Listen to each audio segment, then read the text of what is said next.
अभिभाव समास में तो उच्चारणीय नहीं है। इसमें खर्चो आप अपना हाँ जी, नपुंसकलिंग होगा ही, ये अभिप्राय। नित्य शब्द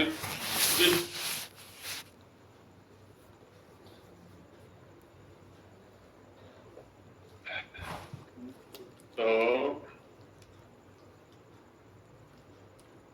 है जैसे अन्य पदार्थ जो संज्ञायाम, वहां भिन्न स्थिति रहती है थोड़ी सी, अभिभाव समास होते हुए भी अन्य पदार्थ के अनुसार व्यवस्थाएं हो जाती है।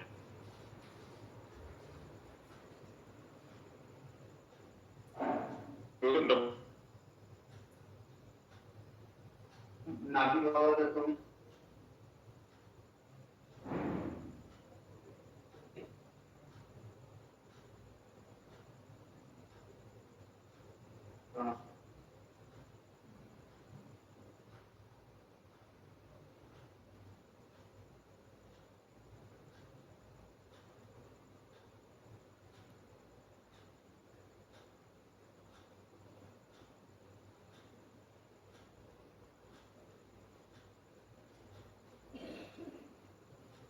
तुम तो पंचम न्याय है, इसमें जब हम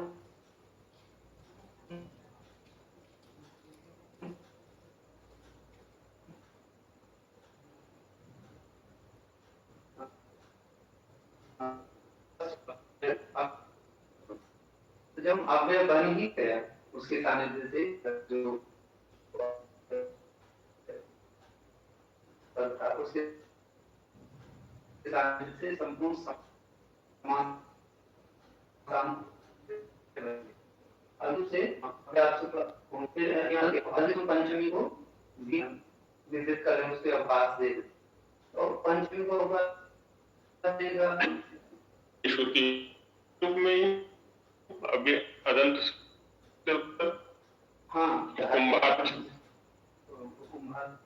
ऐसा ये व्यवस्था जो दे रहे हैं, अगर आप हम कैसे उसका अपवाद माने, पत्र लुक किया ना भी ने निष्कर्ष दिया उसका, अभी इसका मतलब ये कि अभी जो भी दिया है अभी भाव के अभी संज्ञक होती नहीं होगा कहीं पर भी, ना भी भावार्थ के दो। आगे इसने दो कार्य की, एक तो विभक्ति लुक का निषेध किया, दूसरा कह दिया पंचमी भिन्न जो विभक्ति है जाएगा, तो लुक तो होना नहीं है। अब फिर अभ्यास आप जो कर रहा है इसमें तो फिर से सुन, दो कार्य कर रहा है नहीं भावा, जो हुआ कि अभिभाव में नहीं मिलेगा, ना भी भावा अदंत की बात खाली, तो अदंत समाज होगा वहां अव्ययदासु पर नहीं लगेगा। हम तो अवज्ञम्या पंचमी भिन्न विभक्ति को अमादेश कर देगा ही। अब रही बात पंचमी की, तो उसमें यथा प्राप्त कार्य होंगे, लुप्त तो होना नहीं, उसका मना कर दिया ना इसने, तो टांगसी के सामने से आता आदेश हो गया वहां पर, ऐसा रहेगा यथा प्राप्त कार्य।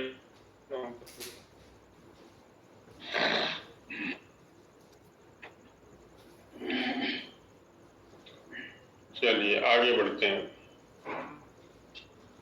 तत्पुरुष समास अष्टाध्यायी क्रम में द्वितीय स्थान पर है। तत्पुरुष में जैसे हमने लिखा था अनेक प्रकार का तत्पुरुष आता है, तो आज विभक्ति निमित्तक तत्पुरुष पर पहले चर्चा कर लेते हैं।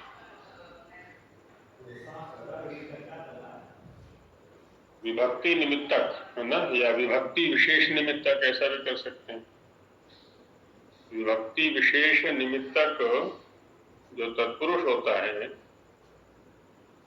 उसकी मोटी मोटी पहचान कि पूर्व पद में जो विभक्ति होती है उसके आधार पर उस तत्पुरुष का नाम रखा जाता है।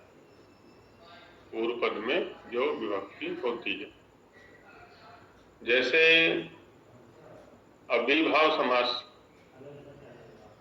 परिभाषा में अर्थ के आधार पर की थी कि अव्ययार्थ प्रधानो भी, वैसे ही तत्पुरुष यदि अर्थ के स्तर पर परिभाषा जानना चाहें तो यहाँ रखेंगे हम उत्तर पदार्थ तत्पुरुष। उत्तर पदार्थ प्रधान तत्पुरुष।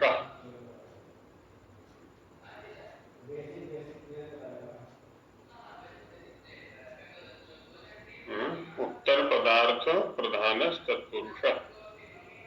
जिस समास में उत्तर पद के अर्थ की प्रधानता होती है वह तत्पुरुष कहलाता है। अब ये सामान्य परिभाषा है, सामान्य मान अधिकतम में ये लागू होगी। कहीं कहीं की भी प्रधानता मिलेगी, प्रयोग आएंगे तो वहां चर्चा करेंगे। तो पहले हम ले रहे हैं इसमें तत्पुरुष विभक्ति विशेष निमित्तक तत्पुरुष, और विभक्ति विशेष निमित्तक तत्पुरुष से क्या तात्पर्य है? जहां पर पूर्व पद की विभक्ति के आधार पर तत्पुरुष का नाम रखा जाता है। हमने पहले लिखा था, जो नाम लिखे थे हम तत्पुरुष के, तो उसमें द्वितीय तत्पुरुष लिखा था। तो द्वितीय तत्पुरुष से तात्पर्य हो गया इस समास के पूर्व पद में द्वितीय विभक्ति होगी तो हम उसको द्वितीय तत्पुरुष कहेंगे। अब इसमें जैसे कि द्वितीय तत्पुरुष का प्रथम सूत्र है द्वितीय शितातीत पतित गतात्यस्त प्राप्त पन्नैहि। द्वितीय अध्याय के प्रथम पाद में 23वां सूत्र है 2-1-23। तो यहां से हम 1-2 उदाहरण ले लेते हैं खाली, बाकी आगे बढ़ जाएंगे क्योंकि अभी खाली परिचय हम कर रहे हैं। तो जैसे वहां दिया हुआ है, रत्नावृत्ति सबके पास है, अष्टाध्यायी भी सबके पास है, उसमें आप लोग देख भी सकते हैं। कष्टम श्रिता ये दिया हुआ है, श्रित। इस सूत्र का अर्थ यदि समझना चाहें हम तो द्वितीय शब्द प्रथमा एकवचनांत है और श्रितातीत से लेकर के पन्नई तक तृतीया बहुवचनांत है। और यहाँ पर भी पूर्वक उन सभी पदों की अनुवृत्ति है। सुप, सह, सुपा, समासः। और अब यहाँ अव्ययीभाव तो हट चुका है, तत्पुरुष से चालू हो गया। 21वें सूत्र से तत्पुरुष चालू हो गया, इसलिए अर्थ हो जाएगा द्वितीयांतम समर्थम सुबंधम इत्यादिभिः समर्थैः समस्यते तत्पुरुषस्य समासो भवति। तो ऊपर सुप आ रहा, द्वितीय के साथ लिया, जो ऊपर से सुपा आ रहा था तृतीय एक वचन, उसका संबंध श्रिता पन्नई इस पद के साथ लग गया, इसलिए अर्थ बन गया द्वितीय विभक्त्यंत जो तत्पुरुष नहीं, द्वितीय विभक्त्यंत जो सुबंत है, समर्थ है, उसका श्रितादि अन्य समर्थ सुबंतों के साथ समास होता है और वो तत्पुरुष होता है। तो पूर्व पद में जो द्वितीय है इसलिए द्वितीय तत्पुरुष नाम हो गया इसका। तो कष्टम श्रितः कष्टश्रितः, कष्ट द्वितीयांत है, यहाँ पर द्वितीय विभक्ति का है, और श्रितः ये प्रथमा का है। तो कष्टम श्रितः माने कष्ट को प्राप्त हुआ, ऐसे ही दूसरा प्रयोग दिया हुआ है कांतारातीतः, कांतारम अतीतः, कांतारातीतः, कांतार कहते हैं जंगल को, और अतीत माने पार किया। जिसने जंगल को पार किया है वो हो गया कांतारातीतः। अरण्यातीतः कह लें, कोई नहीं, अरण्य भी जंगल को कहते हैं, कांतार भी जंगल को कहते हैं। कोई शब्दांतर हो सकता है, अपनी ओर से भी उदाहरण इसी प्रकार से बना सकते हैं। तो इनमें क्या है ना, सर्वत्र पूर्व पद में द्वितीय विभक्ति है, इसलिए इसका नाम हो गया द्वितीय तत्पुरुष। अर्थ की दृष्टि से देखें हम, श्रितः और अतीतः ये उत्तर पद है। श्रितः माने आश्रय लिया हुआ, अतीतः माने जिसने उल्लंघन किया, लांघ दिया है। तो कष्टश्रितः को आश्रय लिया हुआ देवदत्त, कष्टम श्रितः देवदत्ता। तो कष्ट को प्राप्त जो देवदत्त है, कष्ट का आश्रय लिए हुए जो देवदत्त है, उसको यहाँ पर कहा जा रहा है। कांतार का या अरण्य का अत्यय करने वाला, उल्लंघन करने वाला, उसको पार कर देने वाला जो देवदत्त है, उसको कांतारातीत या अरण्यातीत शब्दों के द्वारा कहा जा रहा है, ऐसा रहेगा। ऐसे ही अन्य शब्दों में भी समझ सकते हैं, वहां जितने भी प्रयोग दिए हुए हैं उनमें सब में यही स्थिति रहेगी। ठीक है।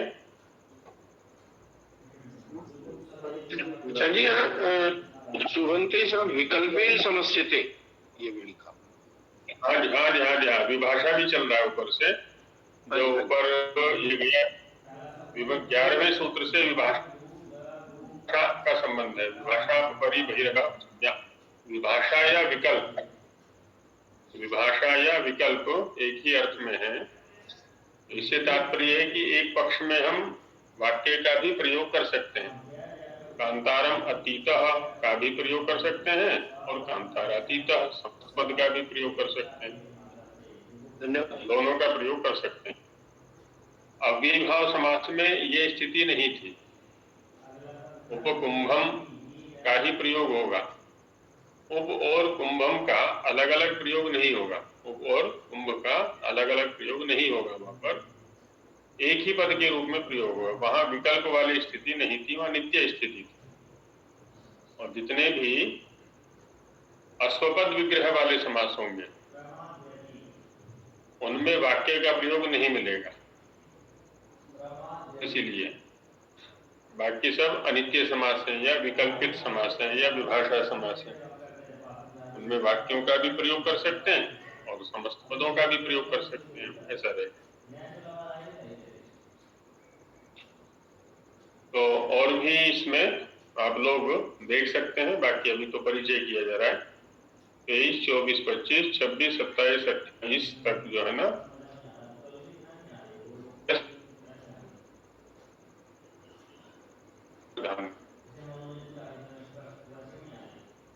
खाली अभी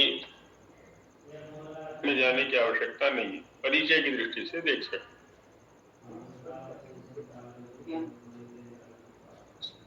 द्वितीयांत नहीं है, पूर्व पद द्वितीयांत है।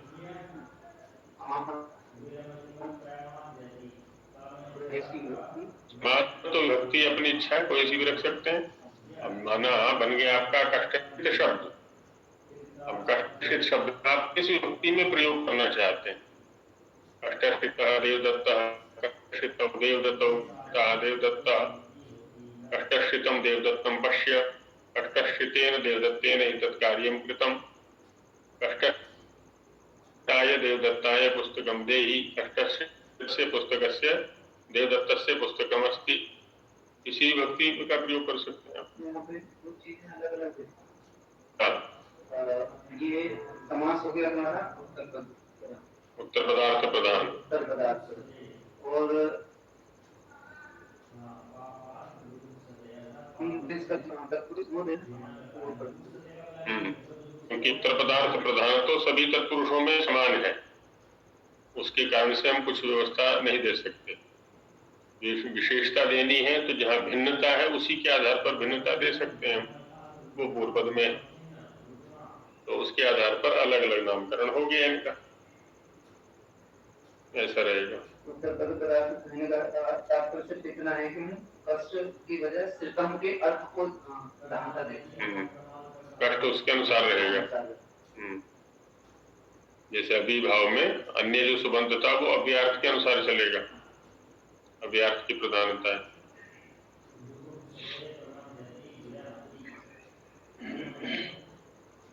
अब आगे है तृतीया तत्पुरुष। अब तृतीया तत्पुरुष में भी यही बात रहेगी।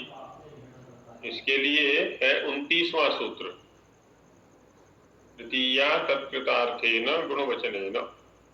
ये सूत्र है उसके लिए। यहाँ पर भी वही सब शब्द अर्थ आप लोग भी कर सकते हैं, थोड़ा परिश्रम करेंगे। अब जैसे कुछ शब्द तो विपठित हैं और कुछ शब्द ऊपर से आ रहे हैं। अब जो समास प्रकरण को पढ़ चुके हैं, प्रथमावृत्ति खोले बिना अष्टाध्यायी पर बता सकते हैं कि तृतीया तत्कृतार्थेन में क्या क्या आ रहा है ऊपर से। अभी पढ़ चुके हैं ना कुछ लोग यहाँ पर पाठ के अंदर, अर्चना जी हैं, कर्णपाल जी हैं, राकेश जी हैं। जी राकेश जी बताइए। जी, हाँ जी। समर्थ पद विधि से समर्थ, सुप से सुप, सहसुप, समासा, इनकी अनुवृत्ति आएगी इसमें। तत्पुरुष और तत्पुरुष की और विभाषा। हाँ, विभाषा की भी क्षमता। ये सारे पद इसमें आएंगे जी, तो इसलिए अर्थ हो जाए तृतीया के साथ यांतम समर्थम सुबंतम तत्कृतेन अर्थ शब्देन गुणवचनेन च सह सुबंतेन सह विभाषा तत्पुरुषस्य समासो भवति। तृतीयांत समर्थ सुबंत का तत्कृत अर्थ के साथ में और गुणवचन शब्द समास हो विभाषा विकल्प से, और वो तत्पुरुष नाम वाला होगा। बड़ी आसानी से कोई भी सूत्र का अर्थ कर सकता है, बस ये पता हो कि ऊपर से कौन कौन पद आ रहे हैं। समर्थः, सुप, सह, सुपा, समासः, विभाषा, तत्पुरुषः, ये सभी शब्द यहाँ पर आ रहे हैं। प्रवृत्ति के अंदर अनुवृत्ति करके, अनु करके लिखे हुए हैं सभी। वहां अब उन सभी शब्दों को सूत्र के साथ जोड़ देंगे, केवल भवती क्रियापद अपनी ओर से लगाना है, अर्थ बन गया।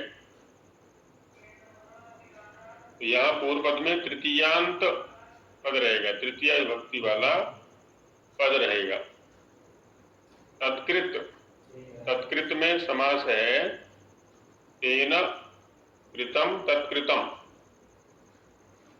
तेन माने तृतीयांतार्थेन कृतम तत्कृतम। जिस तृतीया उसके द्वारा कृत, कृत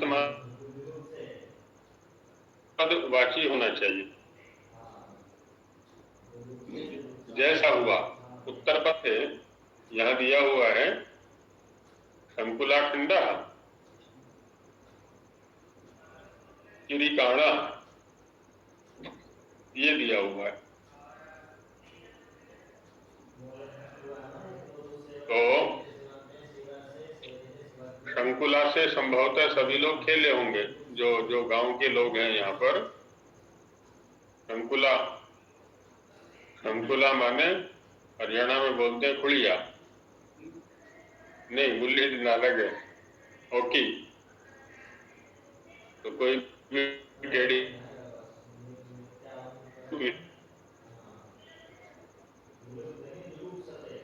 इतना शुरू कर दिया। अब ऐसा तो है नहीं कि प्रशिक्षण प्राप्त करके खेल रहे हैं सारे के सौंपते हुए, ली कोई भी और लकड़ी उठा ली उधर से और उसको पीटना शुरू कर दिया, इधर से उधर। निश्चित रूप से वो किसी ना किसी टांग में भी लगेगी वो। तो वो जो टेढ़ी मेढ़ी डंडी है, पुड़िया, शंकुला या हॉकी है ना, उसी का नाम है शंकुला। और उससे खंडा माने खंडिता, घायल, पैर में लगा।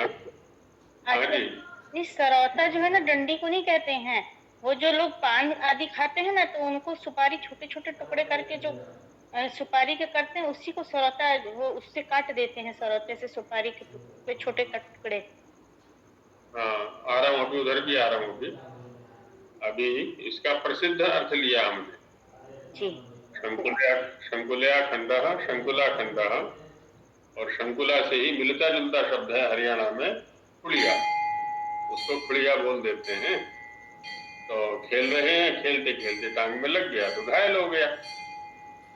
शंकुला के द्वारा उसको खंड किया गया, माने खंडित किया गया, घायल किया गया।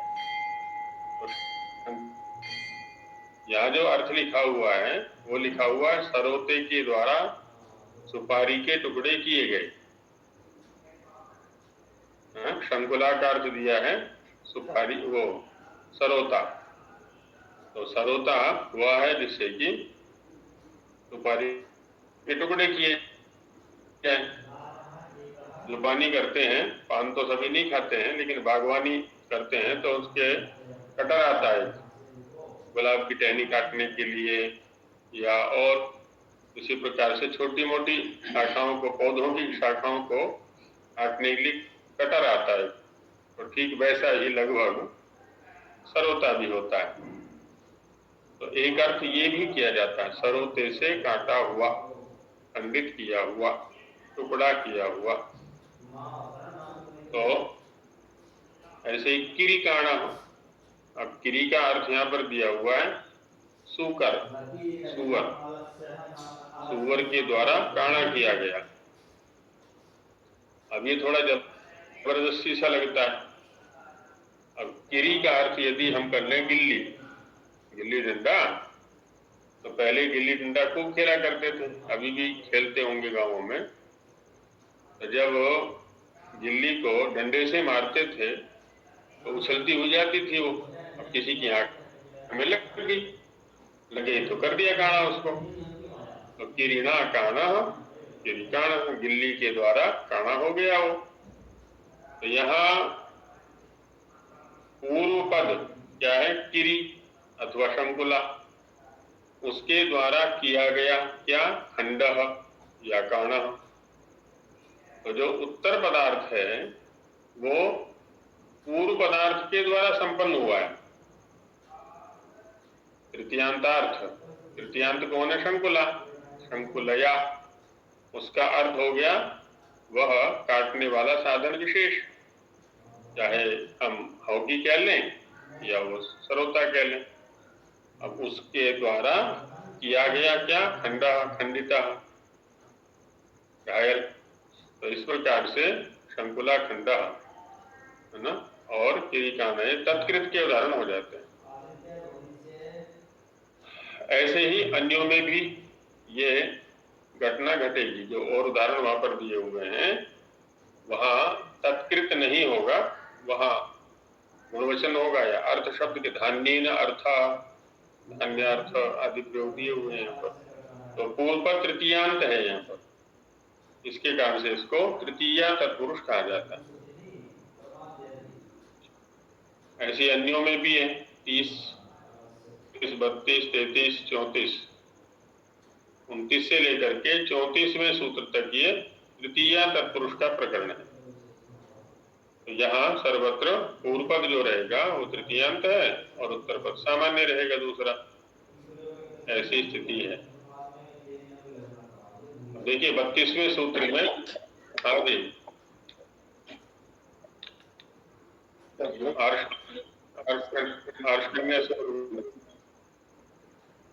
कुछ कह रहे हैं अर्श कन्या वाले? आचार्य जी नमस्ते। जी आचार्य जी, सुना, नमस्ते जी।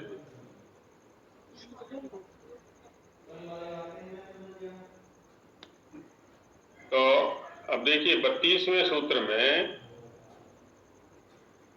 कृत्य अधिकार्थवचन, अभी क्योंकि कृत्यों का प्रयोग अभी नहीं है, सबके सामने स्पष्ट नहीं है, तो अधिकार्थवचन होता है बढ़ा चढ़ा करके कहना, किसी वस्तु के बारे में बढ़ा चढ़ा करके कहना, ये होता है अधिकार्थवचन। जैसे यहाँ पर है कंडुल संचेय, कंटक संचेय ओदना, ऐसा दिया ना उदाहरण, है ना। काकपेया नदी, अब काकपेया नदी कौओं के द्वारा पीने योग्य नदी। अब अधिकार्थवचन निंदा में भी हो सकता है, स्तुति में भी हो सकता है। कौओं के द्वारा पीने योग्य, काकई ही पेया, काकपेया, पेया माने पीने योग्य। निंदार्थ में यदि ले जाना है इसको, बढ़ा चढ़ा करके निंदा करनी है, तो इतना थोड़ा पानी है नदी के अंदर कि कौवे भी पी जाए उसको। तो ये निंदार्थ में, निंदा में अधिकार्थवचन हो गया। और स्तुति में यदि अधिकार्थवचन करना हो तो इतनी लबालब भरी हुई है नदी कि कौवा भी किनारे पर बैठ के पानी पी सकता है, ये स्तुति में अधिकार्थवचन हो गया। ऐसी कंटक संचेय ओदना, इतने थोड़े चावल हैं कि कांटे से भी उनको उठाया जा सकता है। निंदा में वो हो गया अधिकार्थवचन।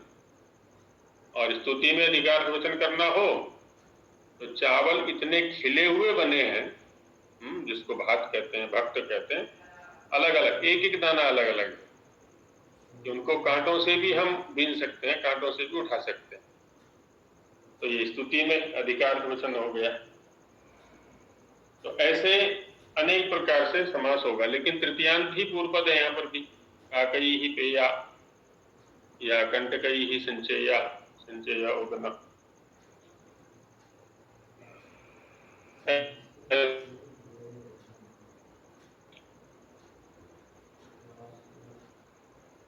अक्षय मिश्रण, ये सामान्य लौकिक चीजें हैं सारी, ये जो उदाहरण यहाँ पर दिए हुए हैं। समास आता है। अब देखिए इसमें चतुर्थी एक पद है, तदर्थार्थ बल ही तो सप्रक्षित ही, ये द्वितीय पद है। पहले के समान ही पदों की स्थिति है, और ऊपर से जो है समर्थ, सुप, सह, सुपा, समासा, भाषा तत्पुरुषा। तो बार कौन अर्थ करेंगे बिना प्रथमावृत्ति में? देखें, जो पुराने पढ़ रहे हैं उनका तो समास प्रकरण हो गया है पूरा। हाँ जी, रजनी जी अर्थ करना। जी गुरु जी, जी, ये ऊपर से अनुवृत्ति आ रही, समर्थ है पद विधि से, जी, और सह सुपा से, जी, और विभाषा की भाषा को कैसे आएगी? हाँ।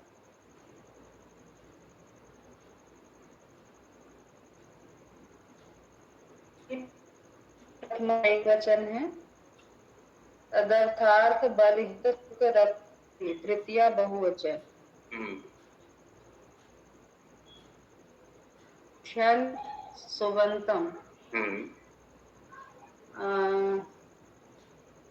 तदर्थार्थ बलिहित सुख रक्षित समर्थ सुबंत सह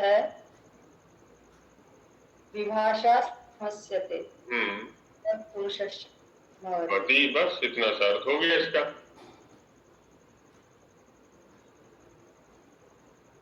पास में बन गया।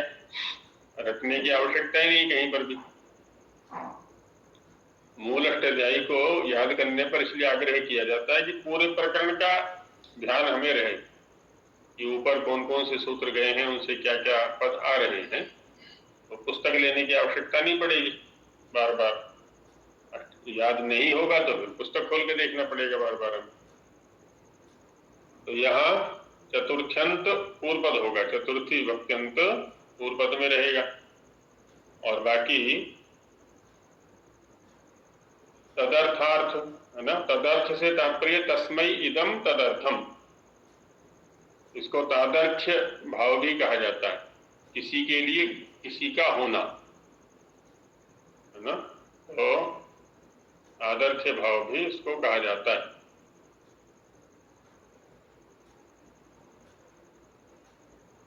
तो अब यहां पर देखें, जैसे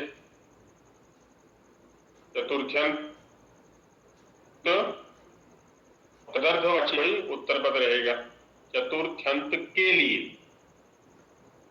चतुर्थ्यंत के लिए। जैसे यहां पर दिया हुआ योग यूपाय दारू, दारू यूप कहते हैं खंबे को और दारू कहते हैं लकड़ी को।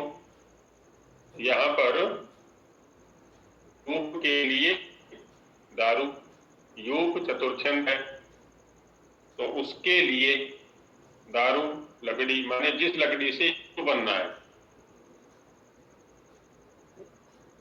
हम कुछ और भी ले सकते हैं, ऐसे अपनी ओर से कुछ भी बना सकते हैं जहां पर प्रकृति विकृति भाव संबंध होना चाहिए, है ना। घटाय मृत्तिका, घड़े के लिए मिट्टी। कुंडलाय हिरण्यम, कुंडल के लिए सोना। कंकणाय हिरण्यम, कंगन के लिए सोना। कोई कुछ भी बना सकते हैं इस प्रकार से।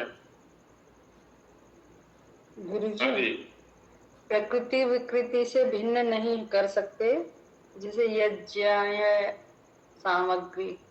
हाँ हाँ, यहाँ तदर्थ जो शब्द ग्रहण किया है अर्थ में ले सकते हैं, उसमें हाँ में आएगा वो अर्थ। अर्थ शब्द स्वरूप हाँ ही यज्ञाय इदम, या शब्द ही उत्तर पद में है वहाँ पर। अब यज्ञ क्या है, यज्ञार्थम आसनम, यज्ञार्थ जन, यज्ञार्थम घृतम, यज्ञाय इदम, यज्ञार्थम, ऐसा वहाँ अस्वद विग्रह समास है। अर्थ के साथ में जो समास होता है वो नित्य समास होता है जी। और तदर्थ में प्रकृति विकृति भाव में ही समास रखा हुआ है। तो इसमें अपनी ओर से हम कुछ भी कर सकते हैं, बस सिद्धांत को ध्यान में रखना है ना। घड़े के लिए मिट्टी, कुंडल के लिए सोना, कुर्ते के लिए कपड़ा, आदि आदि कुछ भी बना ले। पुस्तक के लिए कागज, पुस्तक के लिए कागज या पुस्तक के वृक्ष भी कर सकते हैं। पुस्तक के लिए वृक्ष किस रूप में लगाएंगे, के लिए वृक्ष कर सकते। हाँ, जहाँ प्रकृति कहते हैं पूर्वावस्था को और विकृति कहते हैं उत्तरावस्था को, जो बात और पूर्व वाली स्थिति को हम प्रकृति कह रहे थे। हाँ जी, आर्ष कन्या से कुछ कहना चाह रहे थे, कमाई खुल जाता लगता है। तो ऐसी स्थिति होगी यहाँ पर, ऐसे ही समास हो जाएगा। अब देखिए बलि शब्द यहाँ पर पड़ा हुआ है, तो बलि शब्द को देख करके कुछ लोगों के मन में शंका ये हो जाती है कि पाणिनि के समय में भी बलि दी जाती थी। बलि शब्द का जो प्राचीन प्रयोग है वो कर जैसे अर्थ में है। कर बोलते हैं ना, जैसे टैक्स बोलते हैं जिसको, कर। राजा के द्वारा नहीं, राजा के लिए प्रजा के द्वारा दिया जाने वाला जो अंश है, जो अंश प्रजा राजा को देती है, तो उस अंश का नाम है बलि। क्योंकि राजा उसी से तो बलवान बनता है। यदि प्रजा कर ना दे, टैक्स ना दे, तो राजा बलवान नहीं बन सकता। राजा जो धनवान बनता है और अन्य शत्रु राजाओं से लड़ाई करने का सामर्थ्य, सेना उसकी बलशाली बनती है। उस सब का पोषण प्रजा के द्वारा दिए गए कर से ही होता है। तो बलि शब्द का प्रयोग यहाँ उसी अर्थ में आता है। देवों के लिए जो अंश दिया जाता है हमारे भोज्य पदार्थ में से, उसके लिए भी बलि शब्द का प्रयोग आ जाता है, जिसको हम हवि बोलते हैं। इसका मतलब ये नहीं है कि प्राणी हिंसा। प्राणी हिंसा तो एकदम अनुचित है, और वो भी यज्ञ के नाम पर। जब हम अपनी ही हिंसा नहीं चाहते तो दूसरों की हिंसा कैसे कर सकते हैं? दूसरों को के प्राणों का विघात करने का हमें अधिकार कैसे हो सकता है? हाँ जी, राजेश जी कुछ कहना चाह रहे हैं। अरे यहाँ पर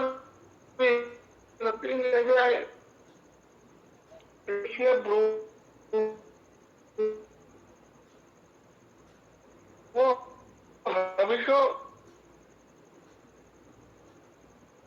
वहां किस विभक्ति का विधान है? जो सूत्र आपने बोला है वहां किस विभक्ति का विधान है? और षष्ठी की आ रही है उसे अनुवृत्ति। हाँ जी, षष्ठी का है ना वहां पर, वहां षष्ठी है, चतुर्थी नहीं है वहां पर। करपाल जी कुछ कहना चाह रहे हैं। अरे जी मैं कह रहा था फिर दूसरे को समझाएंगे हम लेमैन को, भाई बलि जन्म व्याकरण के शब्द लेकर समझा दे, भाई ये इस गुस्से बना, इस क्या नाम धातु से बना, ये इसका अर्थ होगा, इसलिए इसका नाम ये अर्थ ही हो गया। हमारे बलि को ही हमें ऐसे समझाना पड़ा, इसका नाम करो।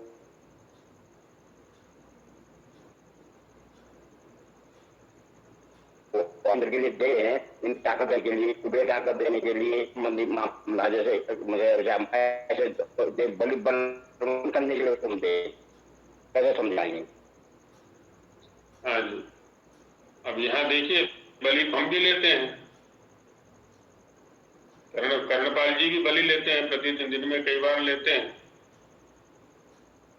अब यहाँ पर क्या है ना, इस शरीर के अंदर भी बहुत सारे देवता बैठे हुए हैं। कितनी इंद्रियां हैं ये, अंतर इंद्रियां भी हैं, बहिर्ंद्रियां भी हैं, अग्नि भी है। तो अग्नि में हवि दिया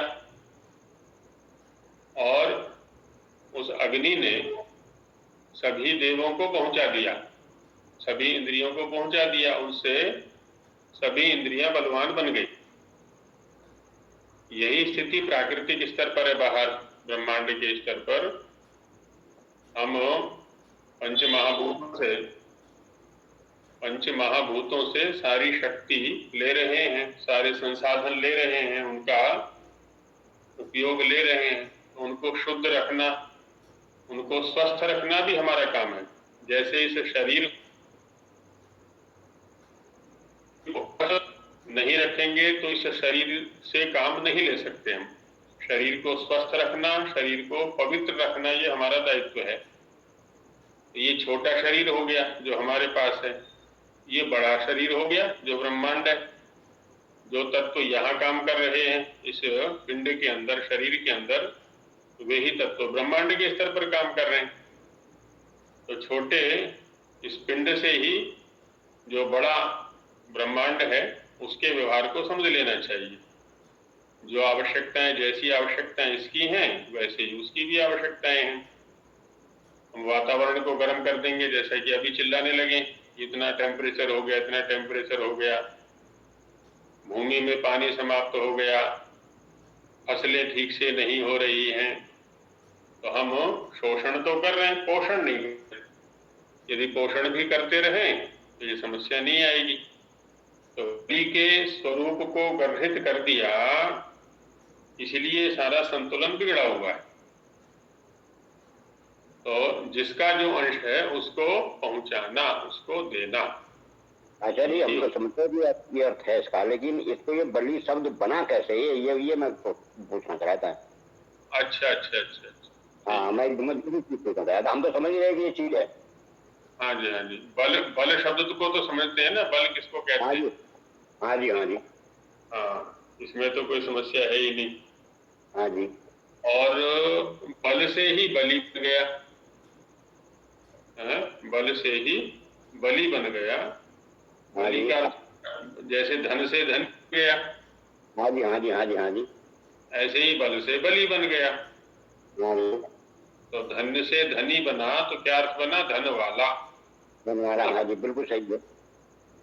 और बल से बलि बना तो इसका अर्थ हो गया बल वाला। हाँ जी, बिल्कुल सही बात। तो अब होगा क्या यहाँ पर, बलि बनने के लिए जो वस्तु दी जाती है उसका नाम भी बलि कर रख दिया हमने। बस आचार्य जी अब समझ में आ गया, बिल्कुल। धन्यवाद आचार्य, थैंक यू। हाँ जी, तो ऐसा रहेगा यहाँ पर।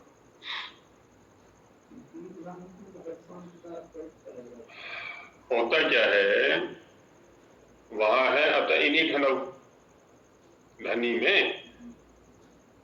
में अतइनी धनो धनम अस्यास्ति इति धनी।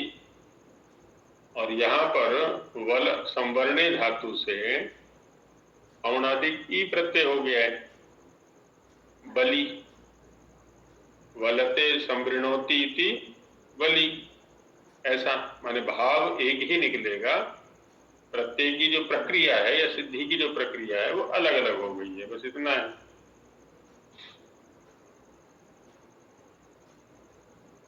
तो ऐसे बहुत सारे शब्द आएंगे जो बाद में, क्योंकि उनका स्वरूप विकृत कर दिया प्रयोग की दृष्टि से, इसलिए अर्थ का अनर्थ कर दिया गया। अब आगे पंचमी तत्पुरुष आएगा। अब देखिए ये क्या है ना, चतुर्थी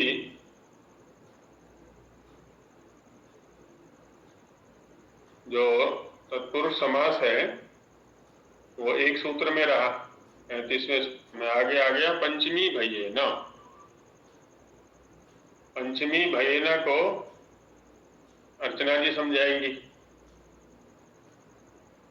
जी आचार्य जी, जिससे भय होता है उसमें जैसे सुनिए सुनिए सुनिए, जैसे अभी रजनी जी ने सूत्र का अर्थ बोला था, चतुर्थी तदर्थ का, ऐसे आप पंचमी भयेन का पूरा अर्थ बोलिए, अनुवृत्तियों का संबंध लगा करके। जी, पंचमी प्रथमा एक वचनांतम और भयेन प्रथमा नहीं तृतीया एक वचनांतम, है ना। फिर इसमें भी वही आ रहा है, तत्पुरुष की अनुवृत्ति और विभाषा और जी सुप सह सुपा और समासः जी। तो इसमें है कि जिस वस्तु से भय प्राप्त होता है, जैसे विकात भय। अर्थ बोलिए, केवल अर्थ, उदाहरण नहीं है अभी, अर्थ केवल सूत्र का।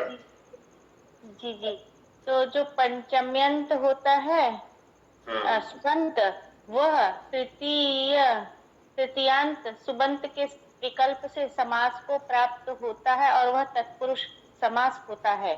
थोड़ा सा बढ़ाव हो गया आपके अर्थ में। पंचमी, कोई बात नहीं किया आपने, बड़ा अच्छा प्रयास किया है। धन्यवाद। पंचमी प्रथमा एक वचनांतम भयेन तृतीया एक वचनांतम। अब देखिए ऊपर से सुप आ रहा है, उसका संबंध पंचमी प्रथमांत का प्रथमांत के साथ संबंध हो गया। ऊपर से सुपा आ रहा है, वो तृतीयांत है, उसका सुपांत्यांत का भयेन इस तृतीयांत के साथ समास हो गया। अर्थ बन गया पंचम्यंतम समर्थम सुबंतम भय शब्देन समर्थेन सुबंतेन सह विभाषा समस्यते तत्पुरुषश्च समासो भवति। ऐसा अर्थ बन गया।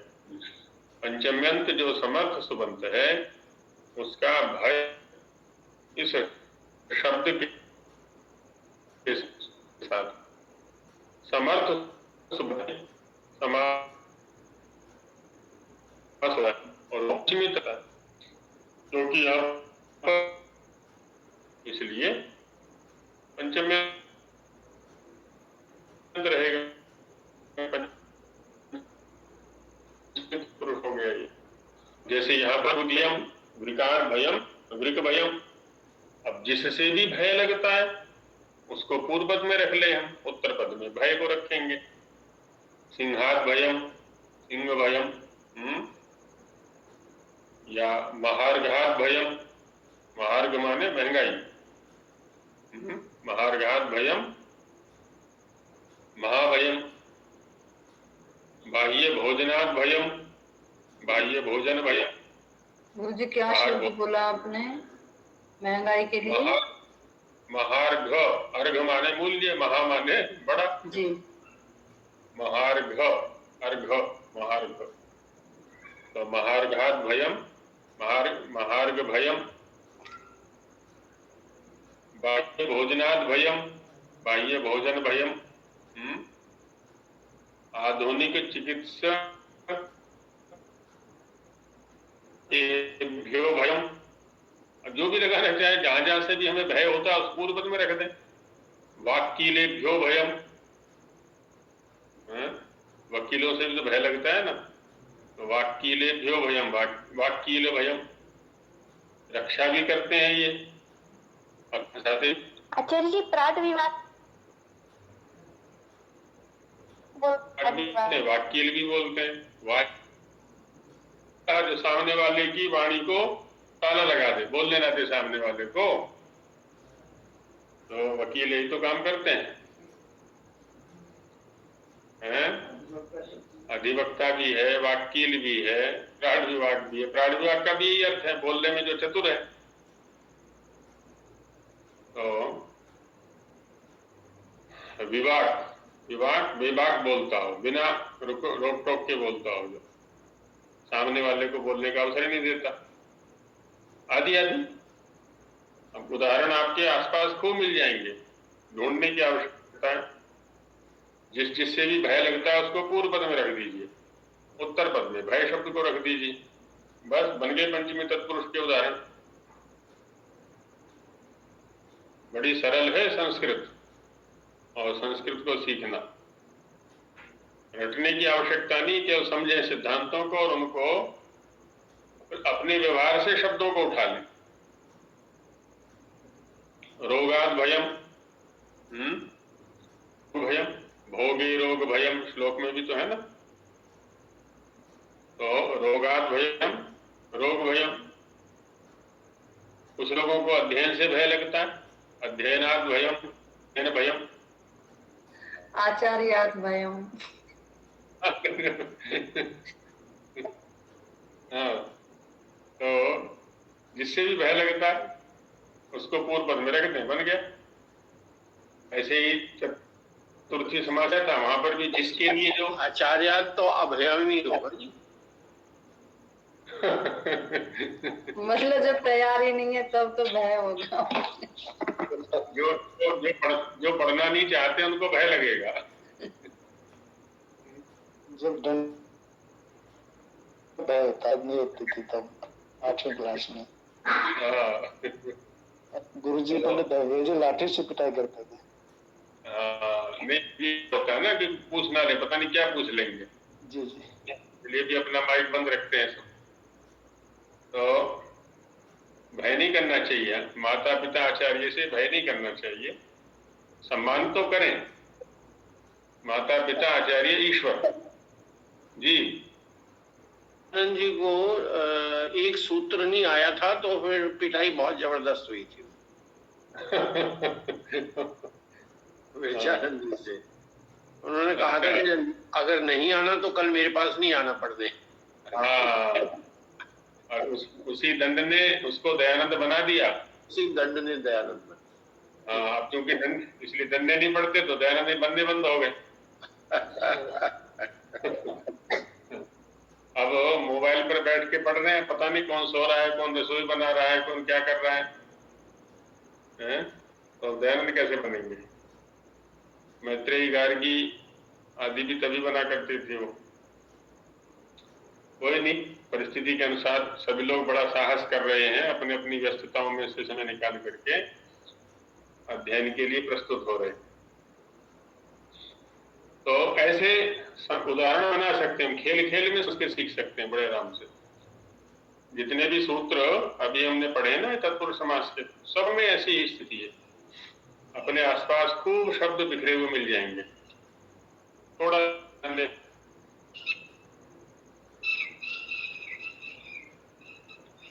जो साहित्य पढ़ते हैं उनमें से उदाहरणों चयन कर सकते हैं। पढ़ रहे हैं, संस्कृत की पढ़ रहे हैं, अंग्रेजी की, तो प्रयोग लगभग एक जैसा ही है, भाव सब एक जैसे ही है, उनमें से चयन कर लें शब्दों का, तो ये रहता है।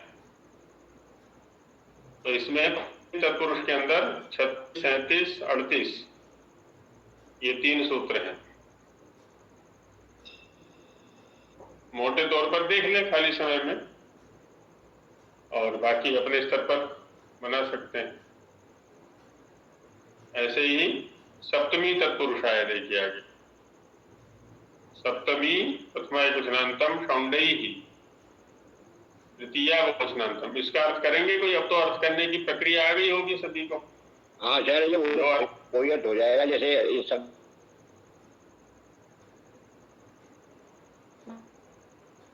सप्तमी जो समक्ष है, और विकल्प भी आ जाएगा अपना, इसके तत्पुरुष भी आ जाएगा, वो सब लगा करके ये विकल्प तत्पुरुष समास हो जाता है। देखिए तो व्याकरण हो गए कर्णपाल जी तो हमारे पूरे। नहीं व्याकरण वाले हुए नहीं, ना चार ना न्यास, ऐसा कोई बहम नहीं मुझे। कितनी सरलता से इस सूत्र का अर्थ बता दिया इन्होंने। ऐसी खेल खेल में करना है इसको, बुद्धि पर बिल्कुल भी जोर नहीं देना है ना। कुछ लोगों ने डरा दिया हमें कष्टम व्याकरण, व्याकरण तो बड़ा कष्टकारी है। कष्टकारी नहीं है, एकदम क्रीड़ा का विषय है, ये तो खेल खेल में समझने का विषय है, केवल प्रक्रिया को समझ लेना है। तो यहाँ पर भी ऊपर से सुप, सह, सुपा, समासः, विभाषा, तत्पुरुषः ये सब चल रहे हैं। तो सप्तमी अर्थात सप्तम्यंतम, समर्थम, सुबंतम, शौंडैः, शौंडादिभिः समर्थैः सुबन्तैः सह विभाषा समस्यते तत्पुरुषस्य समासो भवति। तो यहाँ पूर्व पद रहेगा सप्तमी, सप्तम्यंत।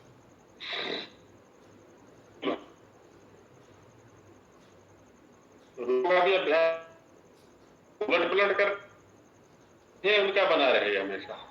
कभी कोई पुस्तक पलट दी, कभी कोई आगे पलट दी, है ना। जैसे फेसबुक पर उंगली चलाते रहते हैं, व्हाट्सएप पर उंगली चलाते रहते हैं, पुस्तकों पर उंगली चला सकते हैं। बेडरूम में, जहां जहां भी आप लेटते बैठते उठते हैं ना, बाहर पार्क में, बरामदे में, सब जगह पुस्तकें फैला के रखें, जिससे कि चारों तरफ पुस्तक ही पुस्तकें दिखें हमें।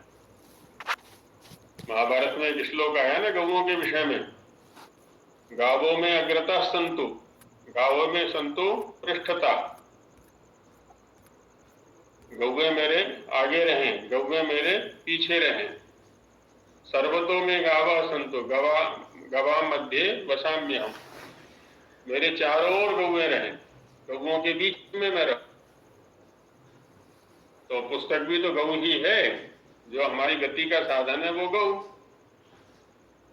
तो इस प्रकार से जहां जहां भी हमारी कार्यालय में जाते हैं, कार्यालय में पुस्तक रखें, जैसे ही अतिरिक्त समय मिला तुरंत पुस्तक उठा के देखो, पलट दिया। कर्णपाल जी क्या कहना चाह रहे हैं? हाँ, मैं तो आचार्य जी आपकी बात का समर्थन करने के अपने बेडरूम का आपको आप फोटो दिखा सकता हूँ। राकेश जी का भी वाल है, मेरा भी वाल, डबल सारे का किताब ही फैली पड़ी, फोटो दिखा दिया। ना मैंने देख लिया, राकेश जी के तो वहां गया था, मैं देख लिया था। हाँ, तो दोनों की हमारे ही एक ही हालत है, इसकी भी मेरी भी। अब तो इस कक्षा के सबसे अधिक युवा हैं। हाँ जी, हाँ, ये बात है। और बहुत अच्छा परिश्रम कर रहे हैं आप लोग। कामिनी जी क्या कह रही हैं? नहीं आचार्य जी, वो गलती से ही हो गया था। अच्छा। तो सप्तमी शौंडई, शौंड का अर्थ होता है चतुर, है ना। जैसे दक्ष खिलाड़ी होता है ना, निपुण, दक्षिण। तो पाने शौंडः, पान शौंडः, अब पान करने में जो चतुर है, पीने में जो चतुर है, अब क्या पीने में चतुर है वो एक अलग पक्ष है। अक्षेषु शौंडः अक्षशौंडः, कोई खेलने में चतुर है, जैसे शकुनी महाभारत के अंदर। तो अलग अलग क्रियाओं में चतुर हो सकते हैं सभी, कोई पढ़ने में चतुर है, कोई खेलने में चतुर है, कोई खाने में चतुर है।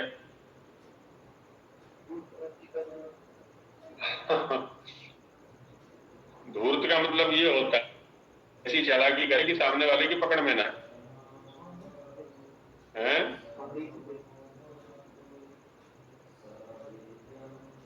ठीक है,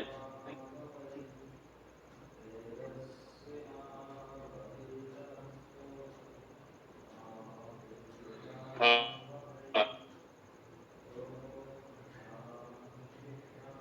ऐसे है, बदलता है कि सामने वाले की पकड़ में नहीं आता।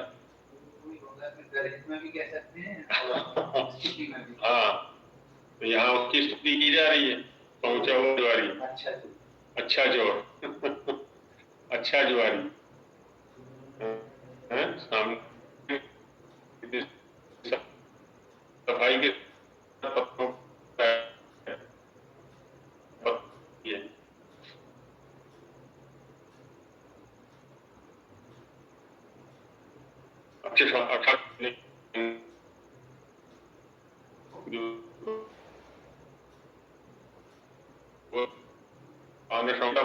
ज्वारी खेल से आया हुआ है, ज्वारी के लिए है ये।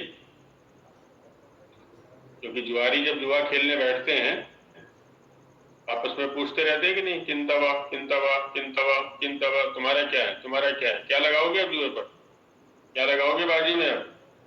तो किंतवा किंतवा किंतवा से ही किताबा बन गया है। हाँ, तो किताब माने जुआरी, निपुण जुआरी, दक्ष जुआरी, खेलने में जो एकदम सफल हो। तो ऐसे ही सप्तमी तत्पुरुष के प्रयोग बनेंगे। यहाँ सप्तमी तत्पुरुष का जो प्रकरण है वो 47 तक चलता है, 39 से लेकर के 47 तक है। तो इनको मोटे तौर पर देख लिया करें, अधिक गहराई में जाने की आवश्यकता नहीं है, परिचय की दृष्टि से। आगे और भी तत्पुरुषों पर चर्चा की जाएगी, आगे समानाधिकरण तत्पुरुष आ रहा है जो कर्मधार है, तो और तत्पुरुषों पर चर्चा कल करेंगे। समय यही कहते हैं, मंत्र पाठ